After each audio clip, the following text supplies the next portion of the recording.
15 सितंबर से मुल्क भर की तमाम जामियात को खोलने का फैसला किया गया है। बैन सूबाई वज़राए तालीम के इजलास में इस बात पर इत्तफाक किया गया है कि तमाम तालीमी इदारे SOPs के तहत खोले जाएंगे। तलबा के लिए मास्क पहनना ज़रूरी होगा। अब सवाल यह है कि छोटी क्लास के जो बच्चे हैं असातिज़ा की बात मानते हैं, वालिदैन भी उन पर सख्ती कर सकते हैं, लेकिन यूनिवर्सिटीज़ के तलबा पर सख्ती नहीं की जा सकती। जामियात में SOPs पर अमल दरामद किस तरह होगा? ज़्यादातर यूनिवर्सिटीज़ में हॉस्टल्स भी होते हैं, हॉस्टल्स में समाजी दूरी के उसूलों पर किस तरीके से अमल होगा, इस हवाले से हम बात करेंगे। इकरा यूनिवर्सिटी के vice chancellor professor doctor Waseem Qazi साहब हमारे साथ मौजूद हैं। अस्सलाम वालेकुम वसीम साहब।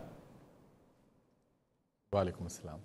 और साहब ये बताइए कि ये जो 15 सितंबर से मुल्क की तमाम जामियात को खोलने का फ़ैसला किया गया है, तो इससे आप मुत्तफ़िक़ हैं? आपको लगता है कि अब हम इस काबिल हो गए हैं कि हम जामियात को खोलें, और फिर जब ये SOPs के तहत खोले जाएंगे तो उसमें आपको क्या मुश्किलात पेश आएंगी?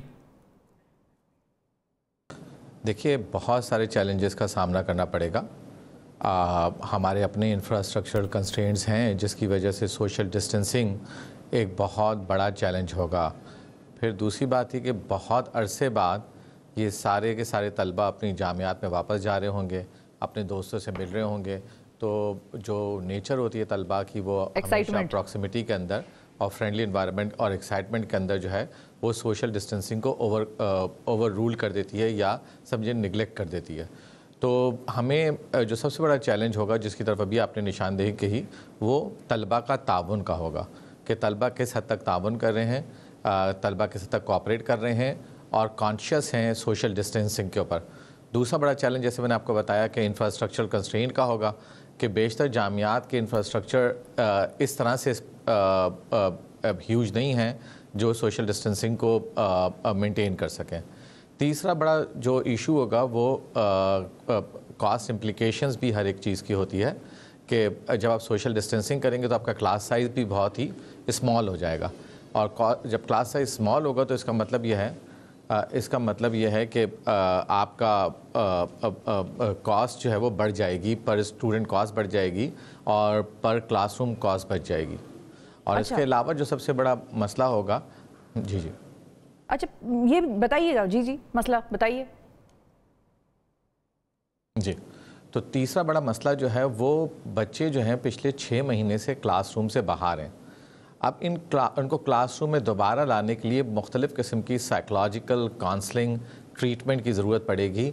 कि इसका मतलब ये है कि हम लोग के अपने रेजिडेंट साइकोलॉजिस्ट जो कि अवेलेबल होने चाहिए और उनको काउंसिल कर सकें और दोबारा से यूनिवर्सिटी की तरफ इंगेज कर सकें और उनके दिमाग को बना सकें कि सोशल डिस्टेंसिंग जो है वो आपके हक़ में बहुत बेहतर है। फिर हाइजीन के बहुत सारे इश्यूज़ हैं जो हमें देखने पड़ेंगे। फिर कई और चैलेंजेस हैं जो कि स्कैनिंग के चैलेंजेस हैं कि जब बच्चा हमारे पास आएगा तो हम थर्मल स्कैनर्स के थ्रू कैसे उसको स्कैन कर रहे होंगे, उसके कॉन्टेक्ट्स को कैसे मेंटेन कर रहे होंगे। ये सारे चैलेंजेस दरपेश आएंगे यूनिवर्सिटी की इंतज़ामिया को। ठीक है डॉक्टर साहब, ये भी बताइएगा कि आपने जो ये प्रॉब्लम्स बताई हैं, तो इसमें आपने एक तो इंफ्रास्ट्रक्चर की बात की है कि सोशल डिस्टेंसिंग करना ज़रा मुश्किल होगा, तो उसके हवाले से क्या आप लोगों का अपना प्लान क्या है? और जाहिर है आप लोगों की भी जो कम्युनिटीज़ हैं उनमें भी बातचीत चल रही होगी, जो इतने भी लोग यूनिवर्सिटीज़ को हेड करते हैं या जो डिसीजन मेकर्स हैं, वो उनके क्या सजेशंस हैं कि ये सोशल डिस्टेंसिंग उन यूनिवर्सिटीज़ में किस तरह से करनी चाहिए जहाँ पर जगह कम है या इंफ्रास्ट्रक्चर बहुत बड़ा नहीं है? देखिए, स्केड्यूलिंग जो है वो सबसे इम्पॉर्टेंट एलिमेंट होगा। आपका टाइम टेबल ऐसे बनना चाहिए है जो कि हाइब्रिड मॉडल को प्रमोट कर सके। आप completely face to face model पे शिफ्ट नहीं हो पाएंगे। तो पहले जहाँ 3 घंटे की एक क्लास होती थी, वहाँ पर 1 घंटे की या 1.5 घंटे की क्लास होगी और 1.5 घंटे जो है बच्चा लाइव स्ट्रीमिंग के थ्रू या हाइब्रिड मॉडल के थ्रू, ब्लेंडेड लर्निंग मॉडल के थ्रू अपने टीचर से इंगेज रह सकेगा। इससे आप इंफ्रास्ट्रक्चरल कंस्ट्रेंट की चीज़ को भी ओवरकम कर सकते हैं। सही। अच्छा, और रैंडम टेस्टिंग क्या कैंपस पे आप लोगों के प्लान में शामिल है SOPs में कि कोई रैंडम टेस्टिंग भी ऑन एंड ऑफ कर ली जाए, क्लासेस में जाकर 2 बच्चों का सैंपल ले लिया जाए या इस तरह से, तो उससे भी ज़्यादा वाज़ेह हो जाएगा कि किस किस में कितना फैल रहा है, कौन से कैंपसेस में कोई केस नहीं मिला, तो आप लोगों को बेहतर फैसले करने में मदद मिलेगी। जी बिल्कुल। देखिए, रैंडम टेस्टिंग ही नहीं, हमारे पास तो अपने पास तो हॉस्पिटल मौजूद है। हमने अपने तमाम तलबा का और उस्ताज़ा का बाकायदा PCR टेस्ट वगैरह करवा रहे हैं, और यही एक शर्त है जो कि HEC ने तमाम बच्चों के लिए आयद भी की है कि तमाम बच्चे अपना पहले कोविड-19 का टेस्ट कराएं। अब उसका कोविड-19 का टेस्ट क्योंकि बहुत महंगा होता है, तो हमारे यूनिवर्सिटी ने بہت ساری لیبارٹریز کے ساتھ ایگریمنٹ کیا ہے تاکہ بچے وہاں سے جا کے کرا سکیں، ان کو وہ کاسٹ افیکٹو پڑے. اور آسان طریقہ یہ ہے کہ بجائے آپ PCR کے ٹیسٹ کی طرف جائیں، پہلے بچے اگر اپنے اینٹی باڈیز ٹیسٹ کرا لیں تو وہ بہت سستا ہوتا ہے، 1000 روپے تک کا ہوتا ہے، تو ان کو کاسٹ افیکٹو پڑ جائے گا.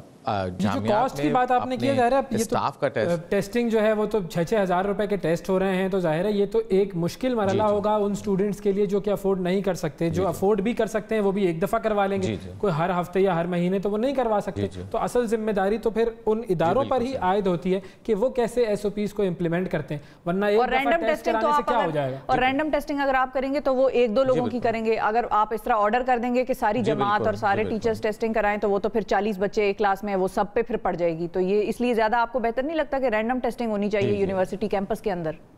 دیکھیں میرا خیال میں رینڈم ٹیسٹنگ کا بندوبست بہت ساری پرائیویٹ سیکٹر جامعات تو کر کے بیٹھی ہوئی ہیں. مجھے نہیں پتا پبلک سیکٹر جامعات اس رینڈم ٹیسٹنگ کو کیسے افورڈ کریں گی، کیونکہ پبلک ایکویٹی جو ہے اور پبلک فائنینسز جو ہیں وہ آلریڈی ان کے پاس کم موجود ہوتے ہیں پبلک سیکٹر جامعات کے پاس. ابھی آپ دیکھ بھی رہے ہوں گی کہ ان کے پاس جتنی گرانٹ اسپیسیفک ہے جو اویلیبل ہے پبلک سیکٹر جامعات کے پاس، ان کو چیلنجز آتے ہیں اپنے اساتذہ کی فیس تنخواہیں دینے تک میں. بہت سارے مسائل ہیں جو پبلک سیکٹر جامعات کو آ رہے ہیں اس حوالے سے. اسی حوالے سے ابھی ہماری میٹنگز بھی مسلسل ہائر ایجوکیشن کمیشن کے ساتھ ہوتی رہی، اور پھر اس کے لیے مختلف SOPs تیار کی گئی ہیں. اس میں پہلا SOP کا پوائنٹ یہی تھا کہ نہ صرف رینڈم ٹیسٹنگ کی جائے بلکہ اسٹوڈنٹس کو اور اسٹاف کو انکریج کیا جائے کہ وہ اپنا PCR ٹیسٹ بھی کرا لیں.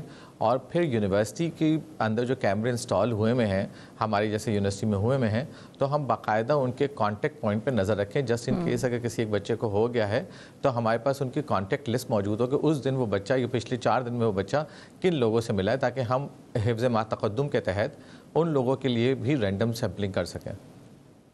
صحیح. اچھا، ہاسٹلز میں بھی سر یہ ہے کہ ہاسٹلز بھی جن یونیورسٹیز کے ہیں وہاں پر ہاسٹلز میں بھی ان کا بڑا کلوز ایک پروگزیمیٹی میں وہ لوگ انٹریکٹ کر رہے ہوتے ہیں. جو میس یا جو کیفیٹیریا ہوتا ہے وہاں پہ چیزوں کا لینا دینا، تبادلہ ہونا، ظاہر ہے وہ کھانا لے رہے ہیں تو ان کو کوئی شخص پکڑائے گا، اس کے سینیٹائزیشن اور یہ سارے معاملات کو کس طرح انشور کر رہے ہیں آپ لوگ؟ دیکھیے، آپ اگر منحاص القوم ہمیں دیکھیں تو جب سے کووڈ-19 کا